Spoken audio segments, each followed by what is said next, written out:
Thank you. Hi, everybody. This here is our study site on Jackson Demonstration State Forest. Can everybody hear me okay? Yep. This is Railroad Gulch. Railroad Gulch is an area of second growth forest that got to age 60. It got crowded, and then they did partial harvesting back in 1982. So this is a large area. Each dot on there is a 10th acre sample plot. And so that's an intense grid of sampling across this area, 234 plots. Coming out of that study area, we've got some research papers. This one here, a recent paper, showed the response of that partial harvesting. And so this is what happens when you harvest in an age 60 second growth stand that's crowded. And we're looking at DBH increment, diameter growth, in response to the harvest. And so here, for example, the dominant trees, after harvest in the first decade had rapid growth, and that rapid growth was sustained over the second decade after harvesting. Whereas when we look at the suppressed trees as a group, the suppressed trees in the first and second decade after harvest didn't do much. So there's a caution there. Factors also affecting the response to to partial harvesting, stand density, site quality. You'll get a better response on a better site, obviously. Trees, if you leave them on an edge location, you'll get a better response. And the larger the trees were, the faster they grew. I put this in. This is a different study. But anybody out there who's interested in knot size in wood products, this is a look at branch response. So what we're looking at here is response of redwood and Douglas fir to either a conifer harvest or a hack and squirt treatment down below. So this is redwood's response to hack and squirt, Douglas fir, and up here redwood response in P1, this is period 1, and so in period 1, this is the 5 years after treatment. Redwood branch growth increases rapidly, especially among the larger trees. This is the larger DBH trees. We get a big response in branch growth. Same for Douglas fir after harvest, whereas after a hack and squirt treatment, we're not seeing that big response in branch growth. So one's tempted to conclude that leaving tan oak standing dead, they may actually be performing some kind of a service in that they're standing there dead, and they might be controlling branch development in the second log. Back onto Jackson State Forest now.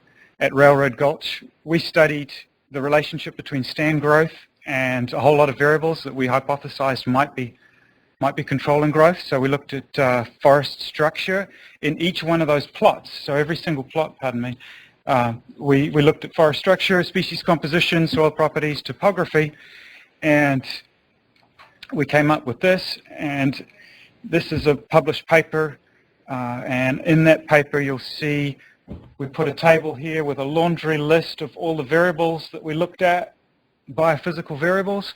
And then here we looked at how they correlated, these are correlation coefficients, how they correlated with different aspects of growth. So stand growth, pre-harvest, post-harvest, etc. Post-harvest redwood, what's happening to the redwood. So if you're having trouble sleeping at night, this would be a great one. I'll summarize it for you. In terms of stand growth, what we're seeing is that stand growth, volume increment, is largely a function of hardwood composition. So the more hardwood you have, the less your stand is going to grow as a whole because they grow slower. If you have more Douglas fir in this area, you're going to have more stand production because the Douglas fir at this age are growing rapidly. And so you're going to have more production at the stand level. And also, if you're lower down on the slope, you can expect more production. Now, zeroing on redwoods in particular, redwood height growth is strongly correlated with wind exposure. That is, that if you're on a windy ridge, your redwood will be shorter. It won't grow as rapidly in height. And also, we're finding that pH and soil depth have a positive influence on redwood height growth. In terms of basal area growth, it's a different suite of variables. Harvest intensity has a positive influence on redwood basal area development.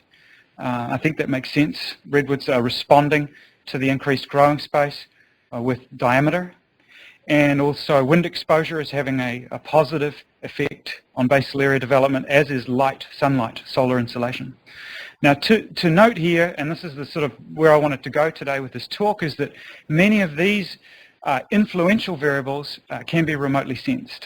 Now this is exciting. This is an exciting prospect that we can get hardwood and Douglas fir from aerial photographs or satellite imagery, so that's a possibility for remote sensing, but also the easy ones, position on slope, that's straight out of a DEM, a digital elevation model.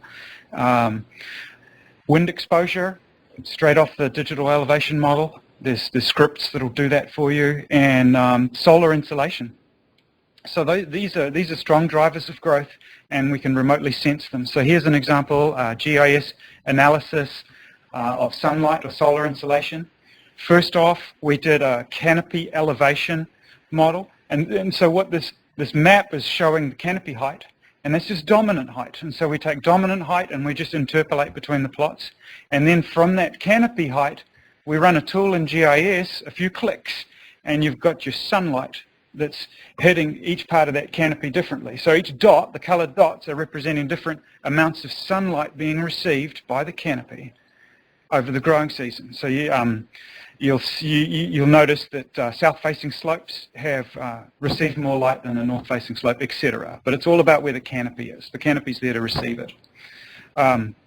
Kriging is a tool, it's a technique rather, of spatial interpolation. So we're interpolating between points. This, for example, is percent hardwood that we got in all of those sample plots. So this has been measured, percent hardwood, and then interpolated to create this raster surface of hardwood across the stand. We also do spatial interpolation for topographic relative moisture. Relative moisture index is strongly influential on redwood growth, and this index is a function of aspect and slope position variables. And so we measured those in the fields with declino, slope percent, position on slope, stuff like that. But you can also derive these directly from a digital elevation model. So we did it in the field and then we interpolated between the plots, but you can also just do it without leaving the office. Here's what's happening behind the scenes with Kriging. This is, it's all about covariance. And so you look at a pair of plots and you're asking how similar or dissimilar is side index in these two plots. And then we can look at plots close together and see how similar is the side index. And then as we look at plots that are further apart, what we're seeing is that at further distances along the axis here, we're seeing that side index is becoming more and more dissimilar as we get further and further apart between these plots. And so this function, this is the semi-variogram, semi-variance, is helping us, and that's the nuts and bolts, that's what's happening to interpolate between the plots. We'll see in terms of side index, let me just go back. These plots here are 50 meters apart, 150 feet or whatever apart. They're quite similar in side index at that short distance, and whereas past about 600 feet, they are dissimilar. And we'll look at the side index. Nearby plots, quite similar in side index, and as you get further away, there's big differences in side index. So this is how we apply the tool. Now this is information that we can glean from this graph is this nugget, and that's this idea that if we had two plots right beside each other, and we did side index in each plot, they're not exactly the same. This nugget is telling us that there's differences, even in plots side by side, that there's variation, there's local variations in side index. That's one thing we can take from this analysis, which is interesting. Another is this thing called the range, and the range is the distance between plots when there's no more correlation in side index between two plots. And so that distance is key because that distance means that the side index estimates for those two plots are independent statistically, which is interesting for people involved in sampling and inventory. Here's an alternate two-side index, and that's a basal area index. Now, Bruce Crumland, who developed Kryptos, now 4C, the growth model, he recognized that there were variations in basal area related to site. And when he built that model, Kryptos, he included in the model a sort of a lever or a knob that allowed you to adjust up or down basal area growth, not site index or height growth. You're allowed to adjust in Kryptos. And so what we did was we developed an index that gives you a more formal basis for making those adjustments to basal area growth in 4C or Kryptos. This basal area index, and it doesn't always agree with site index. Here's another index that we developed, and it's a stand volume increment index. So instead of indexing height growth with dominant trees like we normally do with site index, you're just indexing volume increment of the stand. There's high local variability in volume increment, and that we're finding is related to species composition. So if you move 50 feet to the left, you're going to be in quite a different stand condition with a different suite of species, and your stand's going to be growing differently at very small distances. So we take species composition out and we just focus on the redwood stand volume increment, just the increment of the redwoods per acre or per hectare. And here we're seeing that we have a longer range than site index, which is interesting for a couple of reasons. The fact that redwood volume increment, if we just index that increment, then we can make predictions over greater distances with fewer plots, this suggests.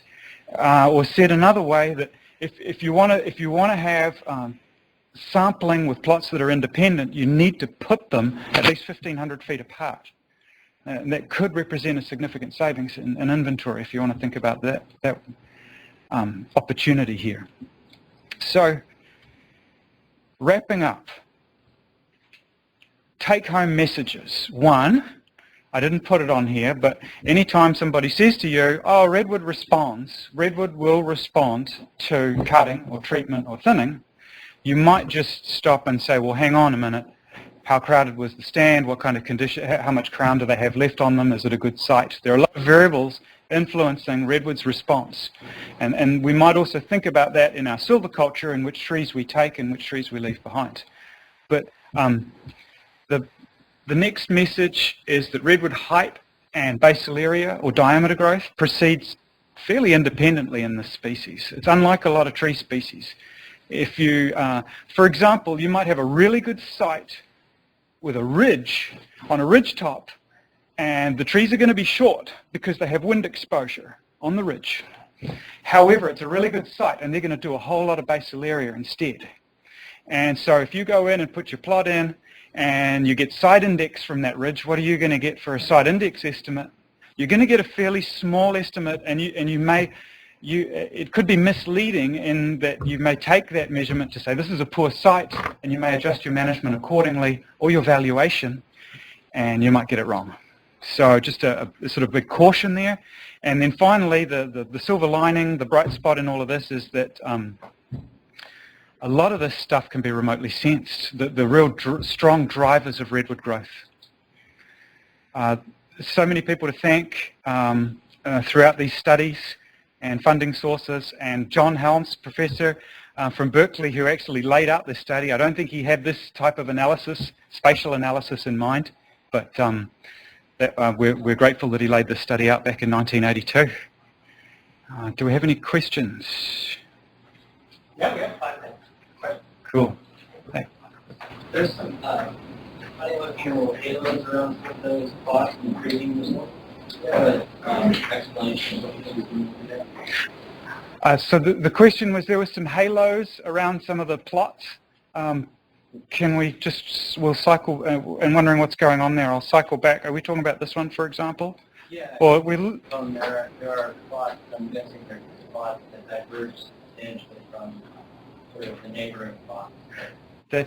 I think that's the correct interpretation, that we're seeing some dark spots here, for example, in terms of percent hardwood. And so what the technique is doing is that it's taking percent hardwood in that sample plot, and then it's interpolating to all the plots around it. Now, what if that one plot is really different than its surrounding forest. And that's what we're seeing here with hardwood. Now it's kind of interesting that hardwoods are real patchy, I guess is one way of putting it, that you're going to find little pockets of hardwood. But also, look at the larger trend of hardwood and where it is on the landscape. It does actually kind of aggregate into areas. There are areas with more and areas with less. And so I think there's some power to this approach of interpolating between known points. And then we can start to see patterns. And maybe this will be a means of stratifying the landscape or adjusting our sampling intensity, valuations, etc. Thanks for pointing that out. Yeah. I think we've got time for one or more questions. Sir? Do you have any studies that correlated the height growth of redwoods to presence of doe fir? The height, have we looked at... Doe fir is taller, therefore they're connected on the redwood growth. Yeah, so the question was, have we looked at the relationship between redwood height growth and the presence of Douglas fir? Because the Doug fir at this age, we're talking 60 to 80 years. And so that's right. Douglas fir is still growing really well on Jackson Forest at that age, especially after the partial harvesting. The Douglas fir have responded quite well at that age, and the dominant ones, I mean, and they're taller than the redwood in a lot of cases. And so they're having an influence on stand production because they're growing well, but they're not having an antagonistic relationship on redwood. And so we looked at that. We found that the tan oak were antagonizing the redwood. So not only are they growing a little more slowly, but they are actually having a negative impact on redwood's growth for whatever reason. We didn't look at the mechanisms. I'm only talking about correlations. But Douglas fir, they probably had a little sheltering effect, as you've alluded to. That's right. And they may even be encouraging redwood to compete and try to go up in height. So yeah, essentially I think we can train redwood to do what we want it to do. Do you want more diameter or height? And the landscape is doing that for us too. That's a really good point. Thank you. How are we doing on time? We've got one. You mentioned 1,500 feet between Flagstaff and Index. Is that something that was doing available along or something that's very Oh, that's a really good question. Thanks, Ethan. We've got, if you're looking at site index, then what we're going to want to do is you're going to, if you want to have an independent sample of site index, you want to put those plots 200 meters apart, 600 feet-ish approximately. And this is just for Railroad Gulch. You might have a much more uniform site where site index doesn't vary like it does here. This is a, I'm not sure how typical this redwood site is. It seems pretty typical, steep slopes. It's typical for Mendocino, but maybe not for other regions. Yeah, and so that would be for site index 200 or 600 feet, pardon me, 200 meters. Let's look again at volume increment of redwoods. Instead of redwood site index, this is redwood volume increment. We'd want to put those plots further apart, or said another way, you may need fewer plots to index the volume increment as opposed to the site index. And this is kind of getting at what we're really interested in, is volume in a lot of cases. Let's just get straight to it with a volume increment index. Have we got time for Jim? Jim, did you have a question? Oh, no, you answered. Okay, thank you. Well, that's great. All right, thank you.